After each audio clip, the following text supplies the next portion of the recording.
2024 সালে বাংলার বুকে ঘটে যাওয়া এক নির্মম ঘটনা আরজিকর কাণ্ড নিয়ে তৈরি হতে চলেছে নতুন বাংলা ছবি অভয়া শক্তি। বুধবার আনুষ্ঠানিকভাবে ছবির ঘোষণা করেন প্রযোজক রানা সরকার এবং পরিচালক শঙ্কুদেব পান্ডা।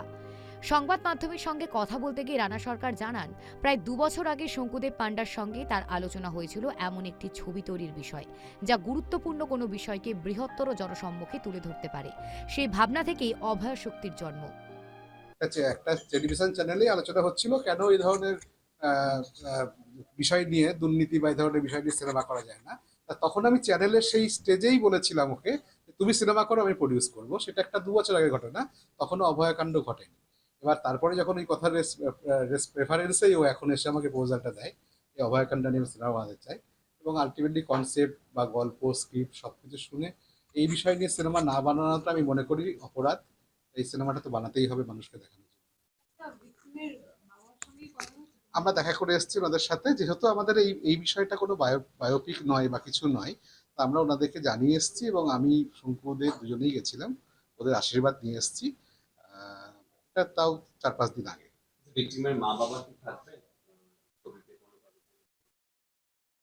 এটা এটা এটা আরেকটা বিষয়টা আরেকবার আপনাদেরকে বলতে হবে যে কোন কোন চরিত্রে বা কি কি চরিত্র থাকবে, কোন চরিত্র থাকবে না, সেটা একদম সম্পূর্ণ একটা আলাদা বিষয়।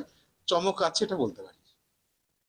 আরেকটা বিষয়, এই মুহূর্তে টলিউডের যা উত্তপ্ত টলিউড, সকাল থেকে দেখছি দিন বৃষ্টি চলছে। এরকম সিচুয়েশন তো আগে আমরা কোনোদিন দেখিনি। আরে বলতে চাইবেন না কিছু আমি সেরকম শুনিনি, বোধহয় কিছু একটা গন্ডগোল হয়েছিল ওখানে। আমার মনে হয় যে এখন নতুন সরকার এসে গেছে, নিয়ম বানাতে কয়েকদিন হয়তো একটু সময় লাগছে, একটু ধৈর্য ধরতে হবে সবাইকে। আমাদের যিনি মন্ত্রী হবেন বা যারা দায়িত্ব পাবেন, 4জন দায়িত্ব পেয়েছেন শুনেছেন, তারা মিলে নিশ্চয়ই একটা নিয়ম বানাচ্ছেন। এত তাড়াহুড়ো করার কিছু নেই, আমরা তো কাজ এখন করে যাচ্ছি, কাজ করতে তো কোনো অসুবিধা হচ্ছে না, কোথাও কোনো প্রবলেম নেই, আমরা শুটিংও করছি, সবই করছি। তাই এত তাড়াহুড়ো না করে একটু অপেক্ষা করুন, কি নীতি নির্ধারণ হয়, কি নিয়মাবলী তৈরি হয়, একটু অপেক্ষা করুন। তার মধ্যে আমার মনে হয় এই সমস্ত গন্ডগোল টন্ডগোল যারা করছে তারা খুব বিক্ষিপ্ত, তারা কিছু জানে না, তারা দিশাহীন এবং উদ্দেশ্য প্রণোদিত হতে পারে। আমার মনে হয় না এই বিষয়টা খুব একটা গুরুত্বপূর্ণ।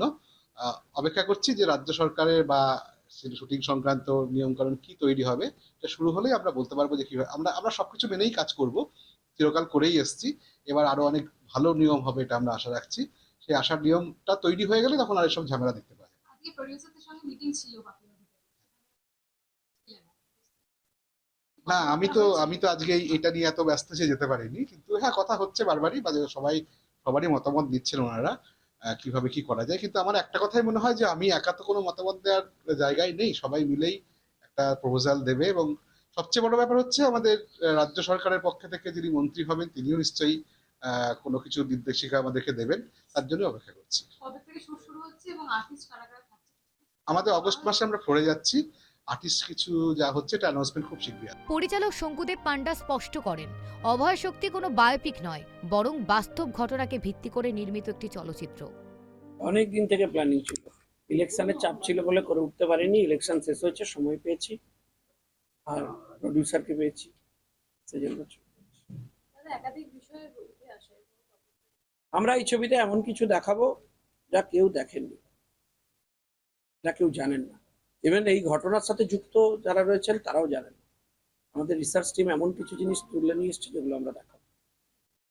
ভাবা হয়নি এটা কি কোনো সরকারের চাপে বা না না, আমি তো রেডি ছিলাম, আমরা তো করার জন্য তৈরি ছিলাম। আমি দেখুন, আমি সব চাপ ফাপ মানি না। এর আগেও সব আগে সরকার এসব করেছে কাণ্ড কারখানা।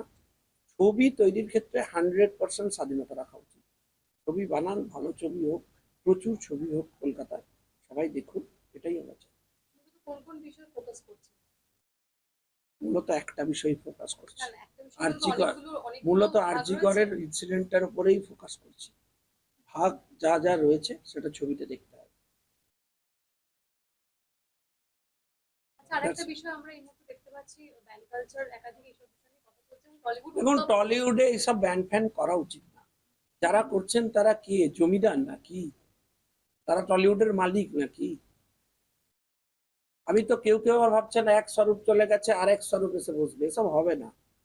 নতুন মন্ত্রিসভায় নতুন ইনফরমেশন অ্যান্ড কালচারাল মিনিস্টার আসবেন, তিনি প্রপার গাইড করে, তিনি দায়িত্ব নিয়ে ভালোভাবে এটা এটা চালাবেন, এটা মুখ্যমন্ত্রী রাজ্যের শুভেন্দু অধিকারী, তিনি চান যে টলিউডের সামগ্রিক উন্নতি হোক, সবাই ভালোভাবে কাজ করবে, এসব হবে না। আবার আমি শুনেছি তারা বলছেন তাদের চাকরি চলে যাবে, ওই চলে যাবে, এই সংগঠন উঠে যাবে, কিছুই এসব হবে না।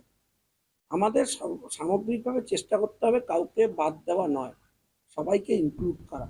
বাদ শুধু একজনকে দেওয়ার ছিল, দুজনকে দেওয়ার ছিল, তাদের আমাদের বাদ দিতে হয়নি, বাংলার জনগণ বাদ দিয়ে দিয়েছে।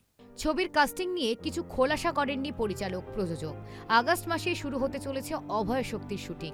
সূত্রের খবর, সবকিছু পরিকল্পনা অনুযায়ী এগোলে এবছরের শেষের দিকে 25শে ডিসেম্বর ছবিটি মুক্তির সম্ভাবনা রয়েছে। অনুষ্কা জোয়ারদারের রিপোর্ট, KTV বাংলা।